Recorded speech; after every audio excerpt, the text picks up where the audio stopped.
apologize.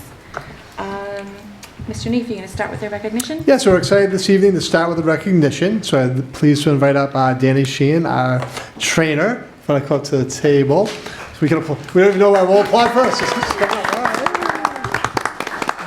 All right, so we're very excited to announce to the community and to the school committee that Danny has received the Mass General Brigham Athletic Trainers Young Professionals Award. The Young Professionals Award recognizes an athletic trainer in the early stages of their career who showed exceptional promise, professionalism, and dedication to the field. This individual brings fresh perspectives, a strong work ethic, and a passion for learning that positively impacts the teams they work with and the student athletes they serve. And that certainly is a definition and description of Danny. Just what a tremendous job she's done here in Carver, and we're so pleased that she's taken over our role as the athletic trainer. So to be nominated for this award, these are the criteria that Danny has met, which I would certainly say these things are all absolutely true. Strong commitment to professional growth and excellence in clinical practice, initiative in contributing to team goals, projects, and innovations, a positive attitude and eagerness to learn from peers and mentors, early leadership qualities and a collaborative spirit, and meaningful contributions to athletic training community or the student athlete experience. This award celebrates the rising stars of athletic training. Those who are already making a difference and showing great potential to become leaders within the athletic training profession. And Danny, in her time here, has just been exceptional. She's done a great job of making connection with the coaches, with the student athletes, and then just also being an expert in her field and her craft. As a Carver school community, we certainly support and second Mass General, who made the decision of giving her the award of the Mass General Brigham Athletic Trainers Young Professional Award. And we just want to take a few moments to recognize Danny before the Carver community and the Carver school committee. So congratulations to you, Danny. Thank you so much. Not that you have to say anything, but I don't know if you have anything you'd like to share about the award and the recognition. And I don't really have anything super specific, but I just really appreciate the recognition and you guys backing up Mass General as well. I've really received a ton of support from the community, so I appreciate that. So thank you. Thank you, Danny. Congratulations. Congratulations. Thank you.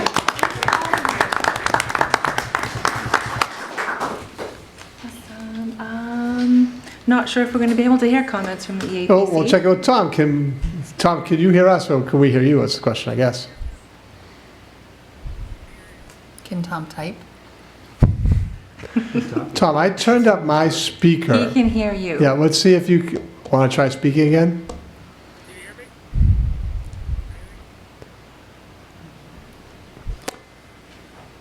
Hi, Tom. We'd like to thank you for our comments from the EAPC this evening. Sorry, Tom. Always next time, indeed. No, always next time. We always struggle with this a little bit. Now I need to mute myself again because hey, Tom, try one more time. I just want to try one other thing. No, this little thing is saying he's speaking, but we can't hear him. He's speaking. Yeah. All right. Sorry, Tom. If there's anything you want to share in the chat that I can share with the group, you can certainly do that. Yeah, absolutely. We apologize for the technical difficulties. Okay. Move on. All right, here we go. Okay, so moving on to comments from the elementary student ambassador. Yeah, so we're really excited to have Will Cagle and Anthony Chardy with us here this evening to represent the elementary school for our comments from the elementary school ambassadors. Guys, give me 1 second to get up your presentation. Welcome.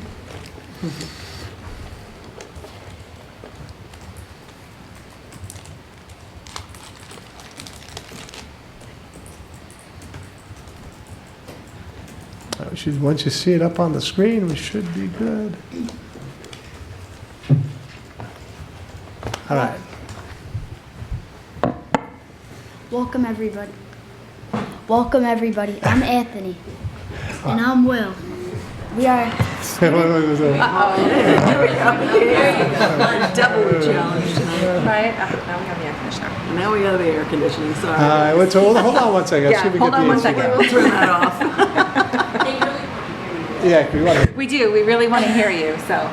This is the favorite part of the evening. Pull up the It's the only reason I'm on the school committee. All the ACs. No pressure. I'm actually missing the elementary school this year. Right? Big change, big change. Big binder, big binder. We're having so much fun. Did you see that, parent-teacher conference? We're gonna hold a second. We're gonna wait for the loud AC to stop. Oh, yeah. And it wasn't. Maybe. Keep that in my head.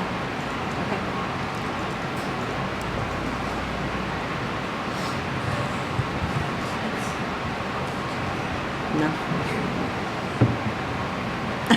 It should shut off in just a minute.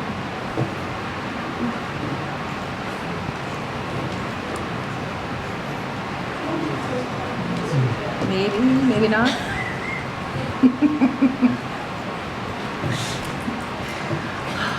Thankfully, we don't take ourselves too seriously.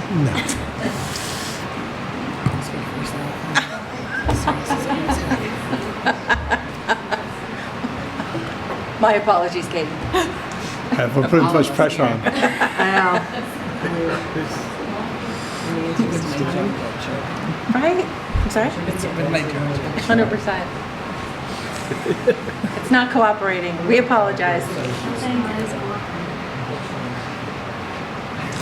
Never a dull moment Right, around there's here. never a dull moment at our school committee meetings. We'll give one more. Okay, We turn the system off, but obviously off takes a second. yes. If you read it, it says it's off. But obviously it's still clearly running.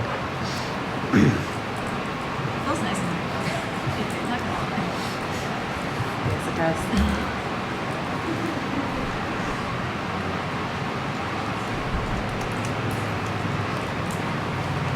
All right, I think It's not cooperating. Yeah, I think so we'll have to go. We're gonna have to go. All right, Just do Anthony, your you ready? best. Nice Speak and right loud. into the microphone. There we go. Welcome everybody. I'm Anthony. And I'm Will. We are student ambassadors from Carver Elementary School, and we want to share some of the great activities happening at our school. The first day of school was exciting. We get to learn the expectations of whatever grade you're in. Hey Anthony, were you excited about coming back to school? I was super excited. What about you? I didn't want to go back to school, but once I learned how nice my teachers were, I was happy that I was back. There are many different clubs at Carver Elementary School. Running club, chorus, and video production club are some of the options. There are sports you can sign up for too. There's going to be yearbook, rocket club, and more. We're lucky to have so many clubs and opportunities at our school. What clubs are you going to sign up for this year? Probably all of the above. What about you?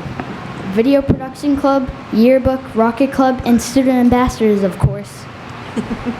Champions of Change are students who help make a difference in our school and community. The champions of change that were announced at the assembly 2 weeks ago were Jordan Utley in 4th grade, Maverick Turner in 1st grade. Also some 3rd graders like Connor Corliss, Logan Reynolds, Declan Orr, and Dylan Tomei Silva. The 3rd graders got the champions of change because they helped a kid out in their class who was upset. Maverick in 1st grade helped a student in their classroom. Jordan Utley in 4th grade had a lemonade stand and raised money for homeless veterans.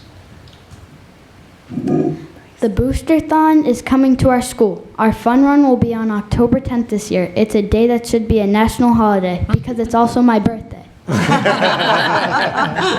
We are raising money towards playground equipment, field trips, and teacher resources. The theme last year was Castle Quest, but this year will be Star Quest 5. Reader Dog is a fun way to practice reading. Students rotate between several dogs that come and visit our school and lay down while kids are reading. It's cool to see Benzie and his friends around the school. They're trained and very good around kids. Sometimes kids are nervous about reading aloud, but the dogs help them build confidence. This year, the musical is The Wizard of Oz. We are both going to audition for the show. I'm going to try to get the Lion or Tin Man, whichever is funnier. I want to be the Wizard of Oz, the stage crew, or the Flying Monkeys. Those are my top 3. Carver schools went gold on Friday, September 26th to raise awareness about childhood cancer. September is Childhood Cancer Awareness Month. There was a golden boot in the office, and students could donate money to support research at the Children's Hospital and other initiatives to help those affected with childhood cancer. Carver Elementary School raised over $100. Go Gold for Hope is a campaign through South Shore Action for Hope that takes steps to help the community. Change Sings is a school book again that is our school book again this year. Last year it was about ways students could change their classrooms and school. This year the focus is on community and ways students can change the world around them. We can be a good friend, be kind, and also we will be working on projects to help others. Have a great evening. And remember, above all, be kind.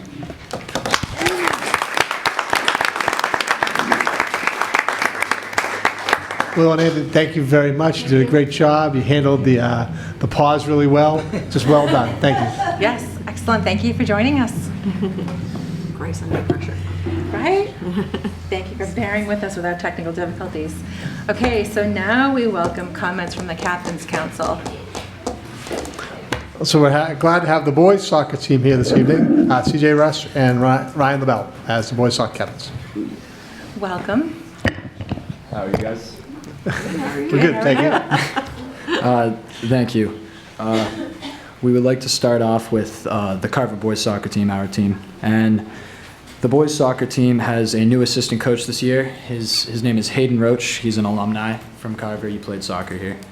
And we recently got our first win against Rising Tide, 2-1. The goal scorers were Mitchell Sawicki, which that was his second goal on the season, and freshman Dylan Thomas with his first ever career varsity goal. For football, they won their first game and are now 1-2. Wide receivers Nolan Keneally, Colin Eakins, and Tegan Zakaruski all had touchdowns, and Nathan Helms also ran in 2 touchdowns, giving the Crusaders the 32-8 win. Volleyball this season, their season's going pretty well with an 8-1 record so far. The team has an incredible connection and they work really hard and well together on and off the court. The coaches have been doing an excellent job guiding them to the point they're at. The field hockey team is currently 4-4 with big wins over Wareham and Fairhaven. The players are determined to keep the momentum going throughout the rest of the season. The team also wants to recognize and thank Coach Hartley for all the hard work and dedication she's put into guiding them. This year, the golf team has been slightly down from years in the past with a 2-8 record. Junior captain Charlie Donovan, junior Wyatt Turner, sophomore Kellen Cutting, and sophomore Dax Russell are all having good seasons with averages below 11 over par. For our varsity cheer team, they've been supporting the football players at games by making signs, throwing candy, and cheering loud. For competition, the cheer team worked with a choreographer to make their routine. They are aiming for states this year. The cross-country team is off to a great start this season. The boys team have a record of 2-0. Some individual standouts this year have been Hazel Butterworth on the girls team, taking first place in her first ever cross-country race, and Ben Eby, who has greatly improved and is now the trusted 5th runner. For girls soccer, they've had a great start to the season. They've gotten wins versus Mashpee and Barnstable. We're hoping to continue getting some more wins as we go into the month of October. Our JV team has had a few games and are undefeated. They have 2 more games left in the season, and hopefully they will continue to win the rest of the season. That is all. All right. Thank you very much Great, for the thank update. you. Thank you so much for being here. especially Appreciate your on time. short Thank you. notice. Okay, so that brings us to comments from the general public. I don't see anyone in the chat. I don't think there's anyone online except for us. But if there's anyone... Tom's the only one online. Oh, Tom. Tom, if you'd like to try to speak again, you're more than welcome. If there's anyone here in the room that would like to take the opportunity to speak during public comment, now is the time. If you could just please come up to the table to be recognized. Okay, seeing no movement at the table and seeing no movement online, we will move on to the approval of minutes from the September 8th, 2025 open session of the Carver School Committee. I move that we approve the minutes from the September 8th, 2025 open session. I second. We have a motion and a second. Is there any discussion? All those in favor? Aye. Thank you very much. Oop, sorry, I clicked off my agenda. So that brings us to communications. So we do have one communication this evening. It's the Reed's quarterly report. And the piece I wanted to highlight from here was, I know we talked a lot in the spring about Reed's purchasing a building for their deaf and hard of hearing program. And, you know, they had a tight timeline, and their goal was to have that facility open for the first day of school. They fell a little short of that goal, but that was actually to be anticipated a little bit. You know, they run into a couple, not major snags, minor snags. Like they didn't realize that Route 1 and 23, the road out in front of the building, was considered a state road. And so there's some permitting issues in terms of like getting the water run from the state road to the building has actually slowed the process down a little bit. Just little things like that, hit some snags. But they're moving along well. There hasn't been any major changes. The only change order that we approved, I'm actually on the facilities subcommittee, so I'm on like the committee that's reviewing all the change orders. We did approve a change order for new flooring. They weren't going to redo the flooring in the building, and then when they got in there, they said, we think we should probably do this. And it was a change order for about $45,000 to redo all the flooring in the school. And their goal right now is, and we're looking pretty good, like it should be completed by Thanksgiving with a move-in. And then they're going to make a decision whether they're going to try to move in right after Thanksgiving or whether they're going to wait to do the move-in to after the holiday break.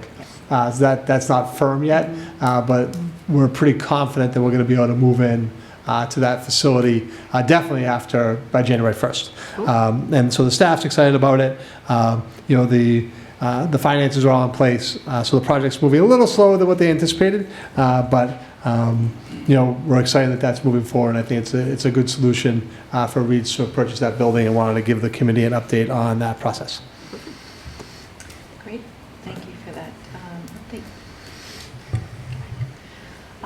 Okay, so that brings us to reports from the superintendent and personnel updates. Yep, so since last time we met, we have had a few personnel movements. The resignation of Ben Vitale in ESP at Carver Middle High School, and also as the JV basketball coach. Nanette Lachima as a food service worker at the elementary school, and Jason Immar as a food service worker at the middle high school. We do have a couple new hires. Jennifer Plant is the ESP egg coach at the middle high school. Stephanie Moriso is a bus monitor pre-K, and also is a CDL driver, so it's always great to add a new bus driver. Isabella King is an ESP in special education temporary assignment at the middle high school. Charles Sheehan as a long-term sub-history teacher at the middle high school. Haley Cobb as a food service worker at the elementary school. And Hannah Desjardins as a food service worker at the elementary school. And that's it for personnel updates. Okay, great. Thank you very much. Okay, so that brings us to the next agenda item of Carver Middle High School Athletic Banner Project. Yeah, so we're excited to have Kelsey here to talk a little bit about our banner project. You know, at the end of last year, Kelsey put together a team of administrators, coaches, former coaches, members of the athletic boosters to consider redesigning and updating the athletic banners at the middle high school. She's going to talk a little about why that's happening and then what the proposal is for the new banners. You know, the plan this evening is not to necessarily, just give me a second to share the to have the committee vote on this. So I do think it's something the committee should take a vote on, because it's just something we should look at. And so our goal is to make a presentation this evening, make the community aware of the changes that we're looking at and contemplating, and then actually bring it back for the October 20th meeting and have the committee vote at that time to make the movements. And then I will just generally say that any changes we're going to make in terms of the banners, none of that would happen until the new banners have been purchased. We're going to talk about some plaques. The new plaques would be up. So nothing would come down before everything is in order. With that, I'll turn it over to Kelsey. Yes, thanks, Scott. So as Scott said, back in the spring, I put a banner committee together, and they have been part of the process from the very beginning with what are we going to do, what direction are we going in, how can we make our athletic banners in the gym look a little bit better. So four of the main reasons why this project came to mind for me was, one is to create consistency in our banner look. Right now they look good, but there's a lot of different discoloration, different sizes, different fonts. So just to create consistency across the board, whether it's with the colors, the sizes, and that sort of stuff. Also, what consistency on what recognitions have banners going forward and starting from now. There's a little bit of inconsistency right now that's been recognized over the years. There's some banners with undefeated seasons for past years and that have not been recognized for recent years or even going forward. And then third reason also is concern about several sports wanting to look for add individual accomplishment banners. Currently we have certain ones like 75 points in tennis, 1,000 points in basketball, 1,000 rebounds in basketball. Other sports do not have any banners. For instance, volleyball doesn't have any. They have asked about adding 100 aces or 100 digs banners. Golf asked about adding an individual banner. So it's just the inconsistency of what sports get their own, which ones they get to add. So kind of creating that uniformity and consistency going forward. And then just the benefits of the banners could all use a little bit of an upgrade. So I'll go through a little bit kind of the different style banners that we will have and what they'll all look like. So first is the state champions banner on the left in gray. So all team state champion banners will be square and in gray colored. Any team New England champion banner will be square and in black, as the wrestling one is. And all team South sectional or regional banners will also be square shaped and maroon colored. And obviously, we're going to you have a packet that has all the banners that are proposed, and we're going to make that PDF available and put it on the website for the community to take a look at, so that people could see what banners we're proposing will be up in the gym. So obviously, we're any team in the past that's won a state championship will have one of those gray banners. The New England Championship Wrestling is the only one that's a New England champion for a team. So they'll have one of those, and then obviously any team that's won any kind of sectional or regional championship will have that maroon banner. And you have all the examples of all of them in your packet. The next is each team will have their own pendant maroon banner, similar to those above, that is recognizing all of their league championships. So from past years, whether it's back to 1990 or to last year of 2024, all the years and every team will have their own one up there. The nice update with these are currently the banner process to get them updated is taking the banner down, mailing it back into the company, which pays for shipping, then having them do it, which takes a couple months, having them mail it back to us, and then getting someone to then re-put it back up in the gym. As you can tell with the amount of championships this school has had, which is amazing, that's a big process for how many times you have to update it. The newer banners, the newer form they're selling is stick-ons. So they would send that to me, I'd go up, stick it on, whenever we receive it, it'd be up within hours. So it's an easier process and smoother, so that when there is a golf championship, it is updated the minute we get that stick-on, rather than maybe the following year or at the end of the season. So as I said, the teams for the league will all be the maroon pendants. And then for individual accomplishments, any individual New England champions are on a black pendant banner up there. Those are the only 4 athletes currently that are New England champions. But comparable to the New England wrestling one, all those will be in black. Then for individual state champion recognitions, these will all be in the gray pendant banners by sport. So you can see boys outdoor track, girls outdoor track, indoor track, cross country, and wrestling are typically the only individual sports that have state champions recognized. So those will all be in uniform, and then you can see at the bottom, if there's a star next to their name, they were an all-state champion.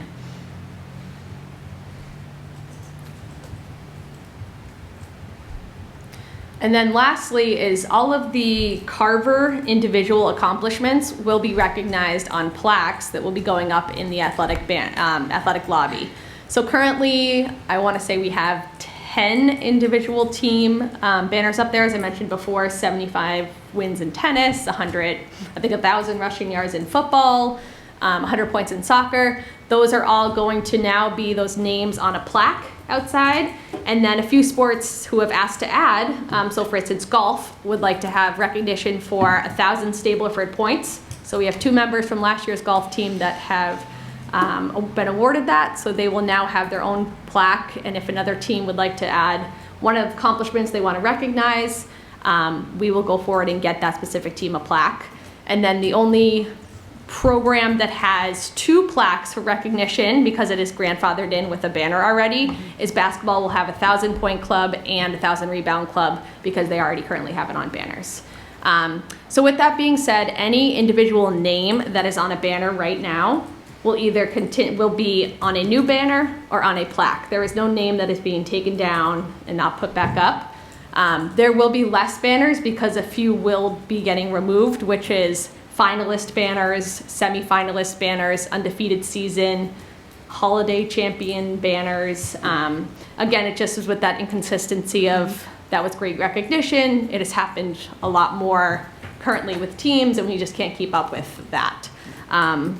As Scott had mentioned, we won't be taking anything down until we have the banners and plaques in-house ready to put up, so it'll be a smooth transition and no lull period of nothing being hung up. And then also part of this is I'm currently looking in and investigating into a video board to go along with the plaques in the athletic lobby. So this would be a pretty much flat screen TV digital board that would hang out there in between the plaques, where we can recognize other things like Hall of Fame, other records we want to put in there, team schedules. There's different folders you can put on there, so as people come into the athletic lobby, they can click through that as well as look at the new plaque recognitions, then go in and see all the banners for recognition. And then right now our thought is that if we do get the TV, if we get the TV and the plaques, would be on the wall on the right-hand side. So as you enter the gym door, and then you have the nurse's office, and then right now there's some cabinets there, that we remove those cabinets, and that would become like the athletic wall to recognize and put up the TV and the plaques and do all those recognitions. Awesome. Excellent. So as we mentioned, our banner committee approved this. The next step was presenting it to you guys in the hopes that next meeting in October, it will go forward to a vote for you guys to then hopefully go forward with the process. And obviously, we made a decision. I made a decision. I think it makes sense to, really give the community notice about what's happening. I think there may or may not be some level of concern. Anytime you're taking things off the wall, there's going to be some level of concern of that. That's certainly not to diminish anybody's accomplishment or not recognize them. These are still going to be great celebrations of all of our great student athletes that have been here since the school opened. And everything that's currently recognized is still going to be recognized. Just might change a little bit in terms of the format of it. But wanted to give the community that opportunity to be aware this was happening. And so, as I said, we'll take what you have, the packet that you have, we'll place that PDF on the website. We'll make it available to people so they can go through and see what banners would go up, because that packet has every single banner that's been designed and that would be going up, and then also all the plaques. So awesome. I guess we'll open it up to any questions. Anyone have any questions? No. Bill? Is every team going to have a banner whether or not they've won a league championship, or are you going to add that later? So we would add it later. Currently, there are only 2 teams that do not have a league champion banner right now, which is boys tennis and girls tennis. Okay. And How much is this project projected to cost? It is roughly like 20,000 is what the whole with, and we're also athletics is getting support with our boosters club as well. Okay. And Ron, I don't know if you want to address the finances of this project at all? You know, Sure. sorry, Ryan. I'd like to know where the money's coming from. Right. Yeah, so it's a project they've been working on for, gosh, several years now. And what we do is each year we have a revolving account where any additional funds we have in athletics can go. And so they've been holding those account funds in place, sort of building up to try to get to a project like this. So it's probably taken, gosh, 3 or so years to sort of build up that small revolving account to this place. But it won't come out of the regular appropriation for the school committee. So the money is available to do the project. I do have a question about the stickies, though. Yeah. Just what are they using The exact material. to have it Or- stick on to the fabric? Because sometimes they just come right off. Yes, The no, Girl and that Scouts, was the stick-ons. That's true. that was one of my concerns when they presented this to me, the company. I said, stick-on seems like it's less quality, lower quality than actually sewing in. And they explained to me how that's the way the banners are now. They're transitioning, and pretty much every school that has new banners within the past 5 years now have these stick-ons there. And they are meant to stay on for years. The purpose of it, I don't know exactly the material on top of my head. Exactly, I wouldn't know. I can Yeah, I was just back. gonna ask if they vinyl. I don't think so. No. Yeah. But that was my first concern when they said the sticky, you think of stickers that fall off your clothes all the time. Imagine Yep. the numbers just like Yep. right off. Yep, and I brought up with like our gym, is it gonna get hot? Does that make it? Yeah, I asked those questions and they said nope, this is what it's meant for because so many schools are delayed with banners and getting updates. And so athletic departments and schools are getting all this. Well, if it's $300 to ship it back or drop it off in Franklin, Mass. or wherever. So to make everyone's life easier, they have transitioned to this. And so far, the 5 years in other schools that have done this, they have not had any issues. I love the colors, the coordination, it looks beautiful. Right, it is. It's Really, they did a great designs are job. beautiful. The designs are great, yeah. Love the branding. Absolutely. Anyone have any other questions? No? I just want to say thank you for bringing this forward. Thank you to everyone that was on the committee. Thank you to the boosters for whatever their contribution has been. I think it will look very snazzy, especially with all of the updating that we've been doing inside the middle high school. It'll just be one more area that's nice. Yes. But anyway, thank you very much. I Appreciate it. also just want to say I appreciate the fact that this is being put up on our website for the community to look at. So if there's anyone out there that sees this and has questions, please reach out. And there'll be another presentation about it in October. Yes. Perfect. So thank you. Perfect. Thank you. Interrupt you. Thanks, Kelsey. Yeah. Thank you very much guys. for being here. Totally We good. appreciate it. Thank you. Thank you. Okay, so that brings us to upcoming events. Oh, and there's a lot. Sure, there's Always a a lot. lot, There's a lot. always a lot of great things. As we always say at this point in the meeting, there's a lot of great things going on in the district. We always encourage people to come out and check out what's happening. So let me pull this up and share it on the screen. Yeah. Well, that should be all right, because it's only one more day. So the first thing is very exciting. Sixth grade trip to Camp Burgess, traditional trip, is starting tomorrow. They'll be off at Camp Burgess from tomorrow through Friday, so that's very exciting. We do have our first Unity Group meeting coming up tomorrow night as well at 6 o'clock. And I do want to point out a special town meeting. I don't know if anybody's going to address that at the end, but there is a special town meeting next Tuesday, October 7th at 6:30 at the middle high school. Not any items directly related to the school committee on that agenda, but we'll all be there. And we encourage the members of the community to come out for a special town meeting on October 7th at 6:30. We're coming up, it's fun run time. So the Boosterthon will be doing their fun run on October 9th and 10th. We've got a whole bunch of field trips coming up.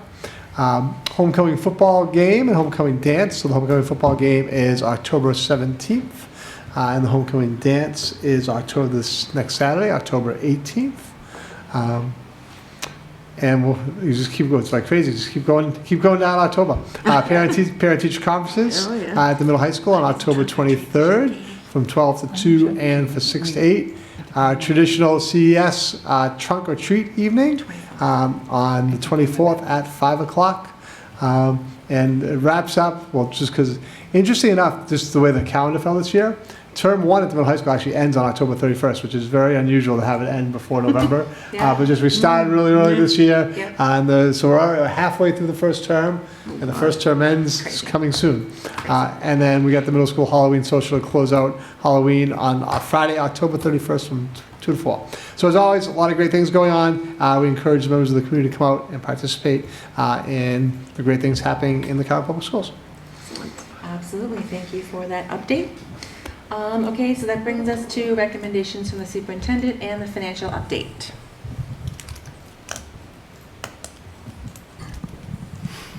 Hey folks, we have a really light financial update as we close out the first financial quarter of the year. A second to pop up. No, you're good. Anyway, no major news, federal and state level right now. We expect that'll start to ramp up when we get to the fall going into the winter. So expect that in the next month or so, especially from Beacon Hill.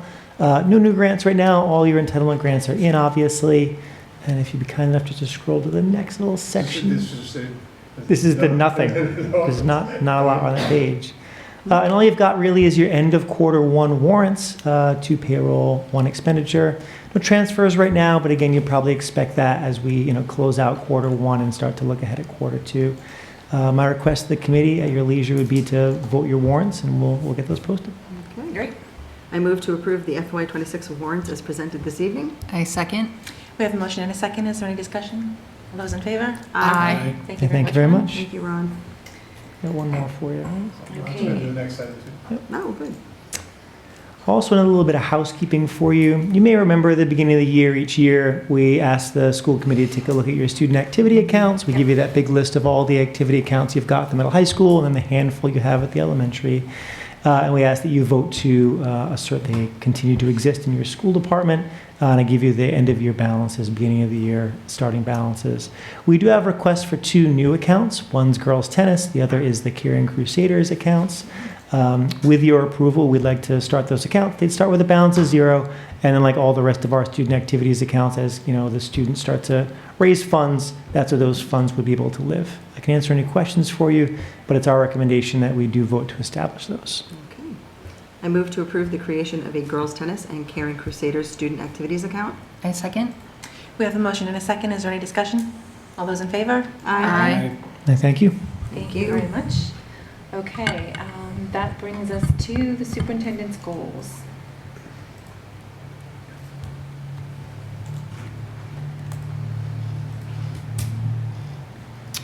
Okay, thank you. So I'm going to review my goals for this year. This in terms of the evaluation cycle, I'm in the first year of a 2-year self-directed growth plan. So what that means for the school committee is that at the end of this year, the school committee will have to perform a formative assessment based on my goals. So the evaluation system for this year is just based solely on response to the goals. You're required to establish 3 goals at least: a professional practice goal, a district improvement goal, and a student learning goal. So my professional practice goal, I'll just read it, it's here.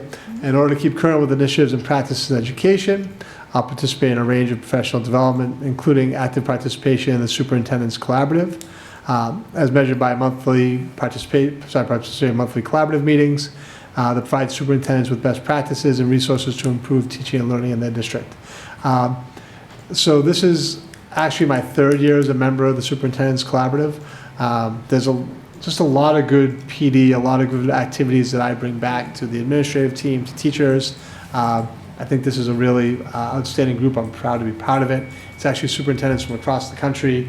And it's always interesting to hear that, even though we're in different parts of the country, we're all facing the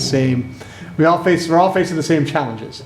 And it's a really wide variety. We have superintendents of urban school districts that have, 50,000 kids, and we have superintendents like me from Carver with a population of 1,600 kids. So I've found being part of this group is very rewarding, and I do think that it helps me in terms of my leadership of the district. So I'd like to have that be the professional practice goal. It's okay, I'll do all 3. That works for everybody? District improvement goal. In order to ensure that meaningful progress is made on critical district and school goals, I'll work with the principals and other district leaders on effective implementation of the educator evaluation process for all staff, as measured by a review of summer evaluations completed by the principals. As part of this, I'll hold goal meetings with all the administrators by October 6th of this year. Complete formative evaluation processes as necessary. Do regular walkthroughs with administrators in the building. And then complete my summer evaluations for principals and district level leaders by July 30th. Their timeline's a little different into the summer. And then also working with them to review their summer evaluations and the feedback that they're giving to teachers in terms of hopefully improving teachers' performance.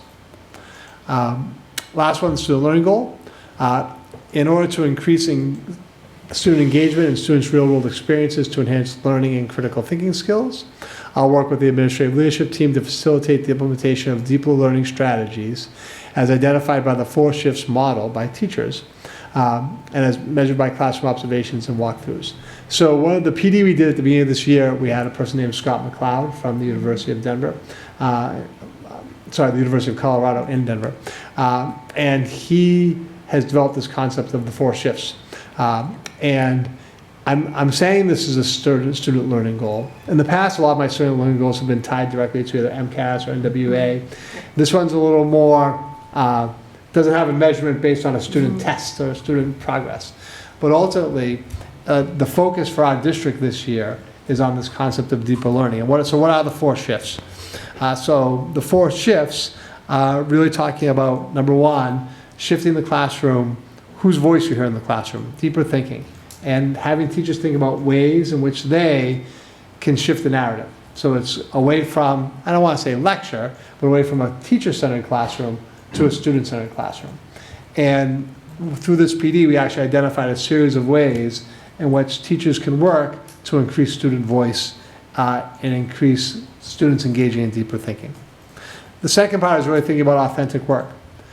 Having students do, what are the things you can do within your lesson planning to have students have more real-world and authentic experiences. And that's the goal. We're always trying to shift teachers in that direction. The third shift is about student agency and personalization, giving students more choice in terms of what they learn, how they learn, the approach they take to learning, their assessments, giving that choice of, instead of saying, okay, we've just done this content in U.S. history. We just talked about the Civil War. Having them identify before you begin the content of how are they going to be assessed, how are they going to show their learning, and giving them some choice in terms of what that looks like. Whether it could be from doing a presentation to creating a song to doing a poem to do some ways that they have choice that's going to be real to them. Because having that choice also builds that authentic piece, right? So when you have choice in terms of how you demonstrate what you know and what you do, that itself makes it more authentic. Even if you're talking about the Civil War. And so that's a real focus. And the last one is making your instruction more technology infused. And so what this 4 shifts model protocol looks like is there's actually a series of questions that it asks teachers to reflect upon as they design a lesson. And then it can be a small shifts to have their lesson be a little bit more authentic, to have that lesson be a little more personalized. And we're asking teachers to look at what you're doing, and you in a year or a month, you can't take everything you do and make it this huge, authentic, problem-based project, right? But you can start making small shifts to have all of those lessons and have your approach towards education be more thoughtful along these ideas of what am I doing to ensure that my students are engaged in deeper thinking, authentic work, that the learning is personalized, and that I'm infusing technology. And so this is our huge push district-wide in terms of instruction. And so that's why I think it makes sense for it to be my student learning goal. It's going to be tougher to measure. It's not going to say, okay, based on this, the student's MCAS score is going to go up, or their NWA data is going to look better. Long term, certainly that's the goal, but I don't know if you're going to see that in next year's MCAS scores. Right. It's more of a longer-term process. So this student learning goal is a little different than my past student learning goals, but I think it's totally supportive of what we're doing as an administrative team and how we are trying to shift learning for students. So from my perspective, it's certainly appropriate as a student learning goal. So I wanted to spend a little more time on that one because it's a little bit different in terms of the approach that I usually take towards my goals. So with that, I will answer any questions that you have about these goals and would hope that you would vote to approve them. Okay. Does anyone have any questions? No? Okay. Okay.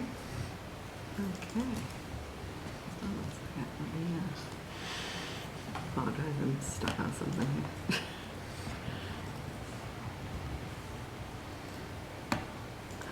Thank you for taking the time to explain the student learning goal. Yeah, that's a good one. I like it.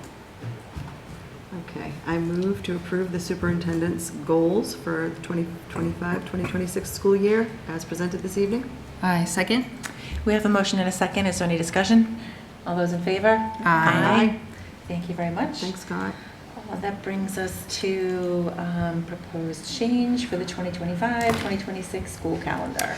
Yeah, so the vote for the Old Colony School project, the new school, has been scheduled for Tuesday, November 18th from 12 to 8. The vote will be taking place at the middle high school. I'm sure the community is going to be hearing a lot more about this in the coming weeks. But certainly based, I think this is an election that's going to have a huge turnout. And timing-wise, they chose this to be 12 to 8. And it's a regional vote, so every town that's involved in Old Colony is voting at the same time, that same time frame. So from my perspective, it would make sense for us to have a half day of school that day. Certainly we only really need to do that at the middle high school, but I also think it makes sense to have consistency district-wide.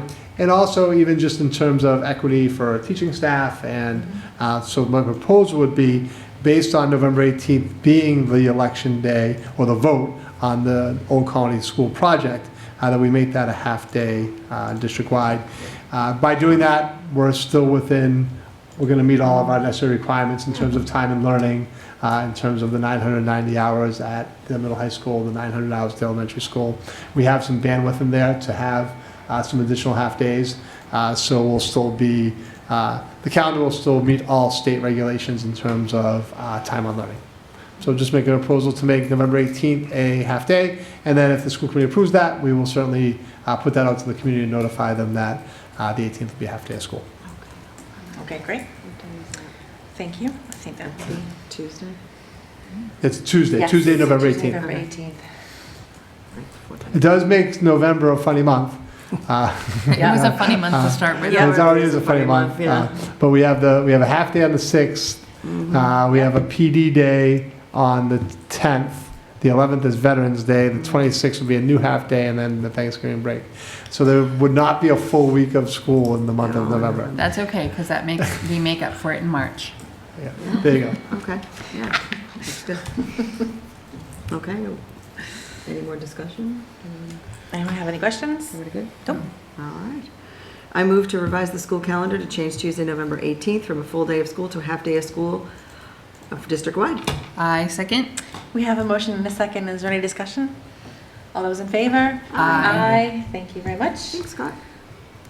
Yes, that makes Oh, here we go. sense. Okay, so this brings us to Exciting policies. Sorry, long list of policies. I closed out the agenda. I don't Oh, know you're why I fine. did that. The long So- list of policies. So Right, give 1, 2, give me a 3, second to get the 4, agenda 5, back up. 6, This is gonna be and really we'll exciting. These get- are all first readings, right? These Yes, are all they're first all readings. first readings. So we're not looking to take a vote on any of these policy changes this evening. Yes. Sorry about that. Bear When was with the last me. time this was updated, if you remind me? We just did the policy manual 2 years ago. Yeah, too. Yeah. Yeah. So we are, which that is something that had been neglected a little bit. So the policy manual was really out of date, and we went through that process 2 years ago to revise the entire policy manual, which took us about a year and a half. I think we finished it 2 years ago, started it three and a half years ago.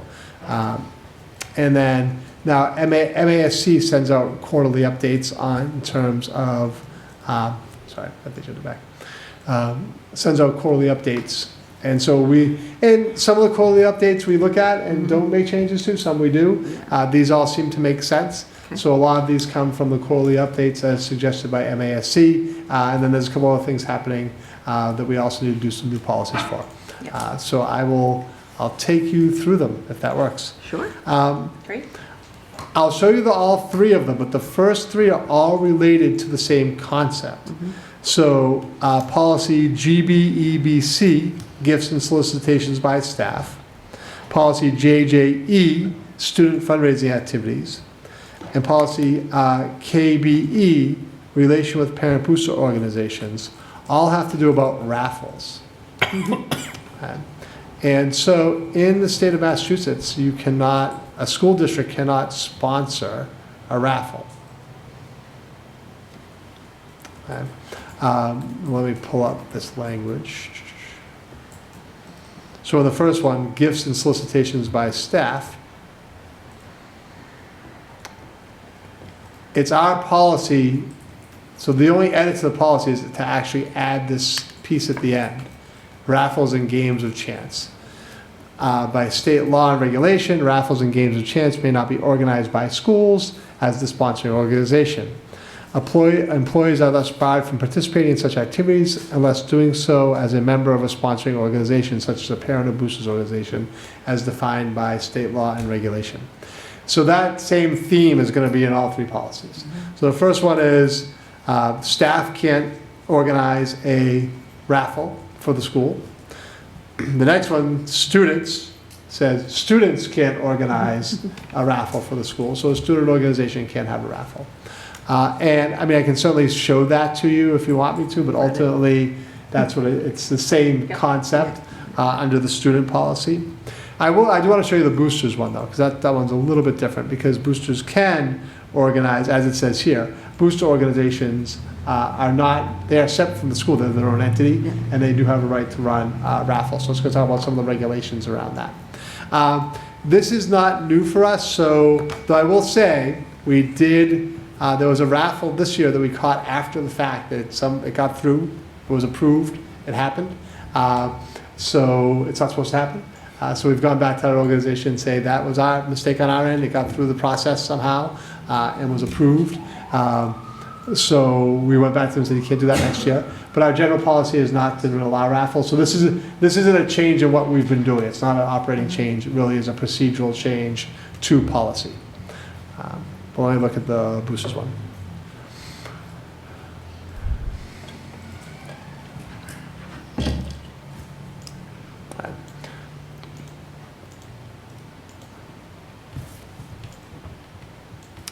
So same thing, there's no change in the language, it's just an addition of a section.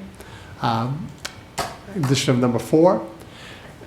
Parent booster organization wishing to conduct raffles and games of chance must comply with all applicable required federal, state, and local laws and regulations, including and not limited to the receipt of all necessary permits and the filing of all required reports and schedules.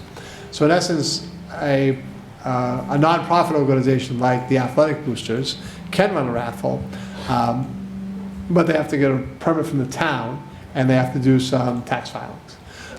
So this is just making it clear within our policy, because it was not clearly stated in our policy that they had to do those things to run a raffle. So any parent organization, the PTO, I know our Music Boosters is fledgling, but Music Boosters, Athletic Boosters, any of those groups can run a raffle. They just need to follow this piece of filing the permit and doing the appropriate tax paperwork. So those are, any questions on the first 3, which is gifts and solicitations by staff, student fundraising activities, relationship with parent/booster organizations. And those are all, first reading, and we'll come back for a second reading next time around in October. So we'll go on to, turn my page. Policy KI, visitors to schools, and policy KIV, visitors to classrooms. So let me pull that one up.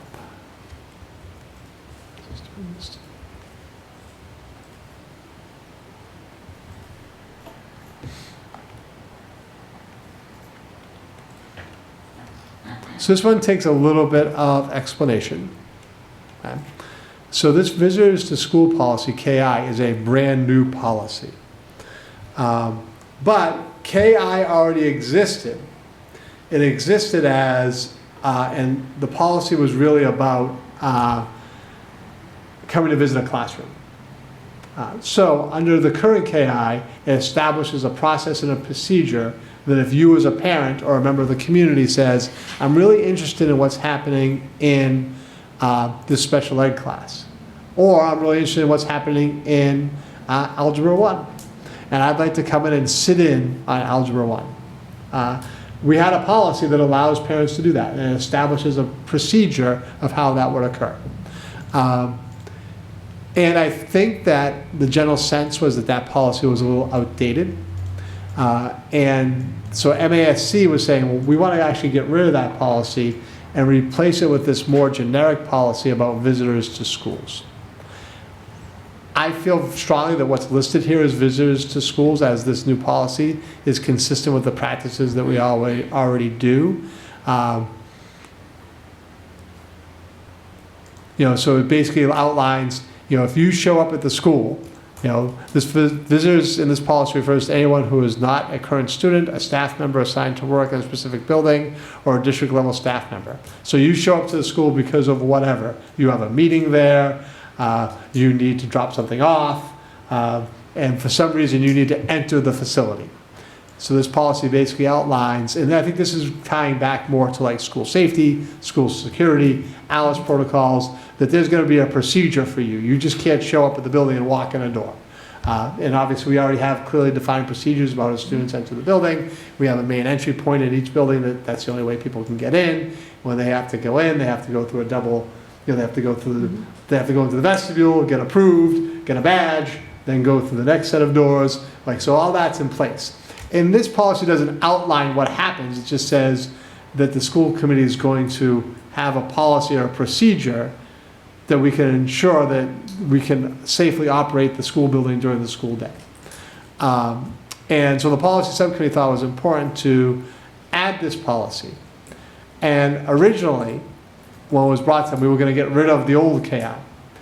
And then as I thought about it, in my opinion, and the second part of this did not go to the policy subcommittee, was that I think the KIB visitors to classrooms is a good policy to have. It doesn't happen a lot.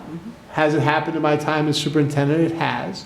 So we have had parents ask and come to visit. Honestly, quite honestly, it's generally been for special ed programs is what they want to come and visit, a substantially separate special education program. I haven't had many people say they want to come in and sit in Algebra 1.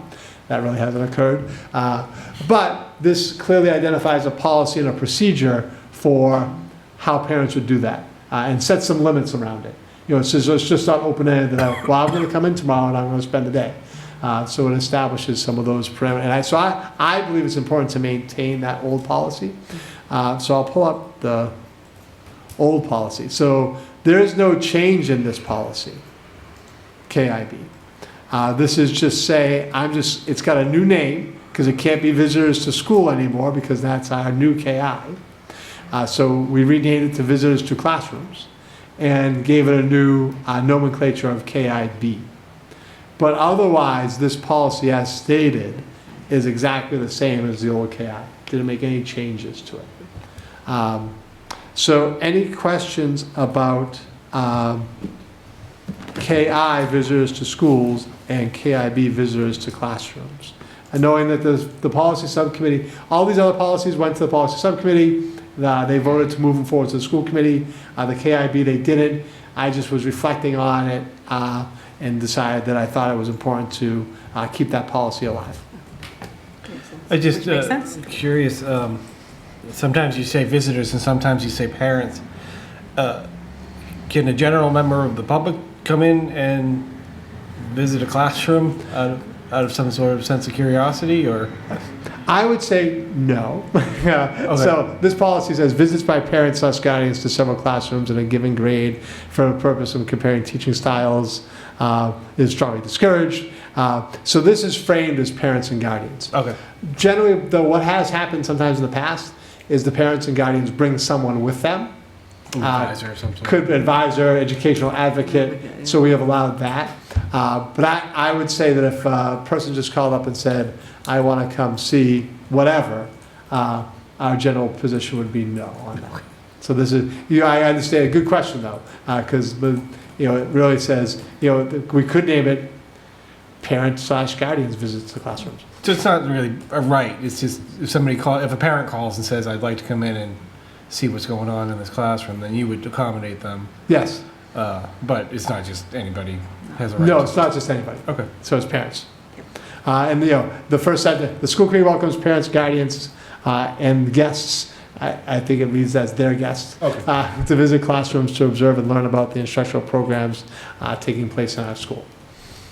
But I think that's an important distinction. Yes. Good question. Great. Anything else on KIB or KI? No. So, moving on. Policy ECAB, access to buildings and grounds. So this would be a totally new policy for the district. It is recommended by MASC. It outlines when the community is able to access the school district's buildings and grounds. The key point is it specifically states that during the school day, access to the school building and grounds is limited to students, staff, and those with legitimate business at the school. And again, first reading of this policy, and again, I will say this is something we practice. So occasionally, more so at the middle high school than at the elementary school. Well, honestly, we don't have kids showing up. We don't have parents showing up with their 3-year-old to play at the playground at the elementary school during the school day. But we do have, sometimes we have people who will come and say they want to walk the track or they want to run. Occasionally, if our schedule doesn't align with another school's, we've had students show up from other schools and say, we want to play on the soccer field, who might be Carver residents, but the school they attend is not in session that day. So that's generally what happens. And generally we'll go out, if someone's out on the fields who shouldn't be during the operating hours of the school, we'll go out and ask them and say, very nicely, and say, during the school day, students only. So this just really solidifies that process and makes it a school committee policy. Again, I think the basis of this is based on school safety and security, that the school committee is making a very specific statement that during the school day, you're not allowed on the school grounds unless you're a student or a staff member or have legitimate business at the school. The Old Colony group working on the concession stand. So that will clear up any confusion about members of the community that just go and Walk the track, walk their dogs walking through the parking lot. trying to monitor the school from afar. And I will say this happens more at the middle high school and the elementary school. We have very few people at the. I'm not aware of a situation where, as I said, a young family said, "Oh, there's a nice playground over there, and we're going to go play at the playground during the day." It's mostly middle high school and the track. It's just It's generally just community members wanting to come and walk the track. Is generally what it is. Or people. We do have several people who like to walk their dogs through the grounds during the day. So we're just saying that's not really, for building safety and security, you can't do that. After school hours, certainly this states that there is a process and a procedure to rent the facility, which is very clear. That's a separate policy.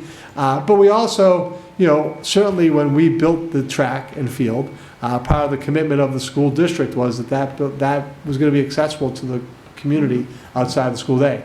So, members of the Carver community are more than welcome at 5 in the afternoon to go and walk the track. That's something they can do. Generally if there's a game going on, we don't allow access to the track. So I said 5 in the afternoon. Today at 5 in the afternoon there was a field hockey game. So if there was a game on the field, then we would keep people off the track because we keep parents off the track too. I was going to say, you don't let me out. right. So when there's an active game going on, we don't let people access the field. So any questions about access to buildings and grounds? I'm just curious, are people allowed on the turf after hours? They are supposed to rent the turf, but we do we do allow people out there on the turf. So if your son said, hey, I'm just going to go down and kick my soccer ball around at 7 o'clock or 2 o'clock in the afternoon on Saturday, he can do that. The distinction becomes, are they organizing a game? So that becomes the distinction. So if you're going to say, I'm going to organize a game and I'm going to bring people and everyone's going to be there, then we'd say, no, then you have to rent the facility. But as an individual citizen, like I said, we were really clear when we built the stadium that this was going to be, the Carver community invested in this track and field, and that the community would have access to it outside of school use. I'll let him know you think he needs to practice. There you go. We all need the practice. We all benefit from the practice. There was a good group of them there yesterday practicing. Yeah. Anyway, okay, so that brings us I lost my track. First reading of policy EFBA, school food and nutrition, meal modification. This would also be a new policy for the district. It's a recommended policy by MASC. Policy outlines that the district provides substitute school meals for students who need them based on their disabilities or special dietary needs, which is already the case. So this is just reaffirming a policy or a position that the district already has in terms of food services, codifies it. But this would be a new policy. I think it's great to have it in writing. So any question about school food, nutrition, and meal modifications? You're already doing it. Yep. And then the last, well, not the last one that's a new policy, but they're both new policies. Sorry, I'm just rambling. I'm lost in the world of policy. First reading of policy KBG, Parent Advisory Councils. Again, this would be a new policy for the district, but it is recommended by the MASC. This policy outlines the responsibility the district has to establish and support a special education parent advisory group called the CPAC and an English language learners parent advisory group if you have over 100 EL students. So we currently do not have over 100 EL students. So we're not required by law to have an EL PAC. We do have a special education parent advisory group. We have a CPAC. They had their first meeting last week, actually. From what I heard, there was a good turnout, went well. In essence, the law requires that so unlike a PTO, there's no law that requires you to have a PTO. Most schools have one. Most schools have an athletic boosters, but there's no law that requires you to have an athletic boosters. For both special education and for EL students, the law actually does require that these groups exist. And the district has some level of responsibility to assist them and maintain them. So if for some reason that group was fledgling, we have a responsibility to actively go out and seek and create the group. We have to give it a space to meet. We have to provide it some financial support if necessary, which there is a lot of financial support for the running of that group. Though it is currently the law in Massachusetts for both those groups, it was not part of our policy. And so MASC is now recommending that all school districts add this as a policy. Any questions about parent advisory councils? Nope. All right, last one. First reading of policy JFC, Carver Middle High School Pathways Exploration. Now, this policy is not recommended by the MASC. This was actually a homegrown policy, and John and Trish Winslow, the guidance counselor at the middle school, put a lot of work into developing this policy. I should have given John the opportunity to present it, but I didn't. But John did a lot of the work in terms of the writing of it. So this would be a new policy for the district. It is, though not recommended by MASC, it's actually required by DESE. That we establish and submit a policy to them by November 1st of this year regarding pathway exploration.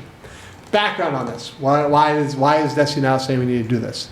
In May, the Board of Education actually changed the requirements for vocational schools in terms of their admission process. So they have now actually required that all vocational schools have some sort of a lottery system. To my understanding, Old Colony has not yet finalized what their new admissions policy is going to be, but they have to do that soon. I believe they also have to submit by November 1st.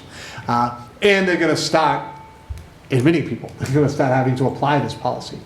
My understanding of this is not my area of expertise because I'm not a vocational school. I haven't been to trainings on this per se. But my understanding is that in terms of the new admissions policy for the vocational schools, they have to choose some sort of a lottery system.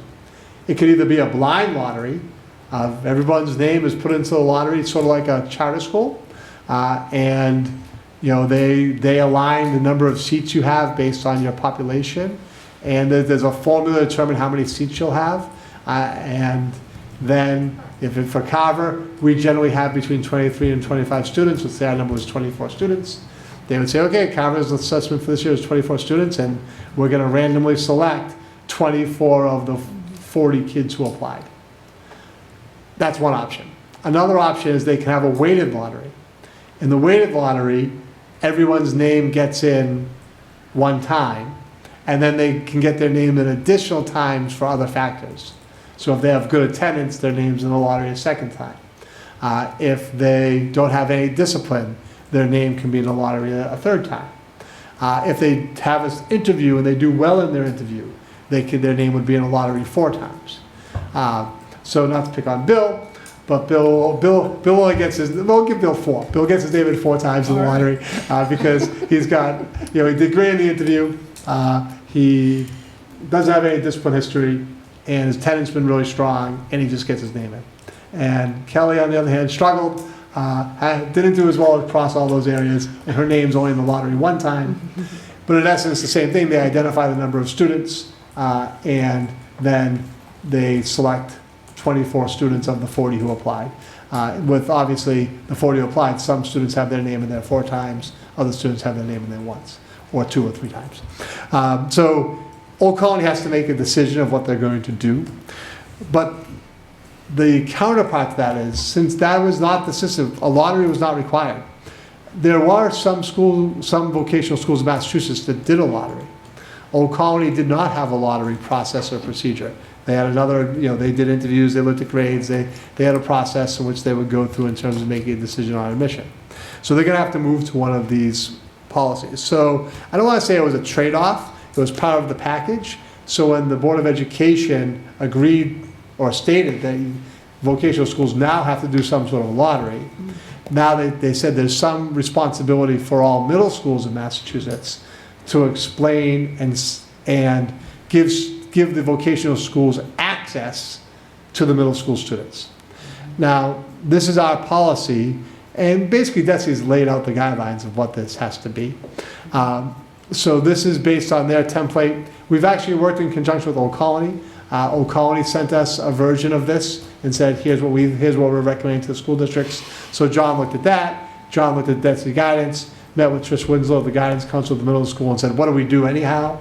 And kind of put it together in terms of this policy. One thing that I do like, they do want you to highlight your own, what you do for CTE. So the opening part of this policy talks about our innovation and Carver career pathways and what ones we offer, and that those things are available to students.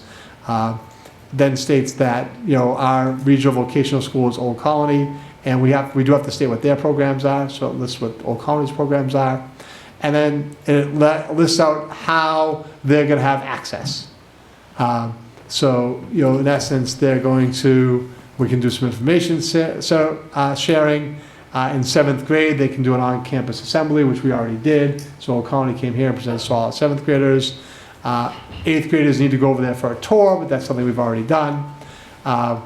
Promotion of events, that if Old Colony tells us about events they're doing, we're going to promote those events.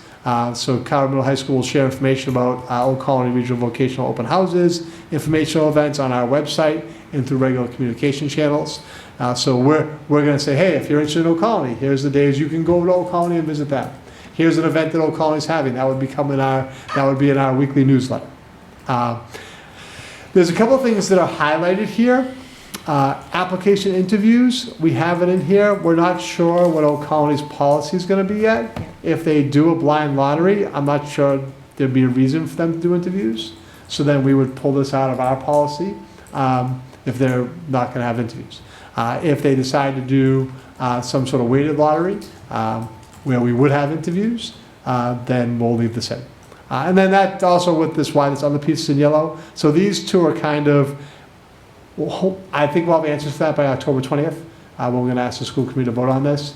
And we need to bring this forward. Like I said, we have to send it to DESI by November 1st. Yep. But those two areas are highlighted just because they may change by October 20th based on Old Colony's procedures. And then it just says we'll maintain records and say, here's all the on-site opportunities or tours, or this is what we did to make students in Carver aware of their vocational opportunities. John, did I miss anything? No, you did a great job. You're on a roll. Okay, all right. So any questions about Carver Middle High School's pathway exploration policy, JFC? Nope. Anyone? Nope. So what we've been doing since we redid the entire handbook is whenever there's a policy newsletter that's published by MASC, we look at it and say, okay, are these policies that we need to consider? So we're trying to do that consistently so we don't ever end up being behind the way that we were before.